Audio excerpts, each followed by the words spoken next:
Sub championship সামনে রেখে বড় পরিকল্পনা সাজাচ্ছে বাংলাদেশ ফুটবল দলের কোচ ডলি। জাতীয় দলে নতুন প্রতিভা খুঁজে বের করতে প্রায় ৪০ জন ফুটবলারকে ট্রায়ালের আওতায় আনার পরিকল্পনা করা হচ্ছে। পাশাপাশি প্রবাসী বাংলাদেশি ফুটবলারদেরও সুযোগ দেওয়ার উদ্যোগ নেওয়া হচ্ছে।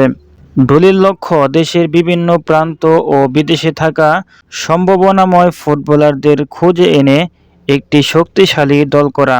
আগামী সাফের জন্য দলকে আরও প্রতিদ্বন্দ্বিতাপূর্ণ করতে তরুণদের পাশাপাশি অভিজ্ঞ ফুটবলারদেরও গুরুত্ব দেওয়া হবে। ট্রায়ালের মাধ্যমে খেলোয়াড়দের ফিটনেস, গতি, দক্ষতা ও ম্যাচ পরিস্থিতিতে পারফরমেন্স যাচাই করা হবে। ডলির এই পরিকল্পনা সফল হলে জাতীয় দলে নতুন মুখের পাশাপাশি প্রবাসী ফুটবলারদেরও সুযোগ তৈরি হতে পারে। আর সেখান থেকেই শক্তিশালী দল গড়ে সাফের শিরোপা জয়ের স্বপ্ন দেখছে বাংলাদেশ।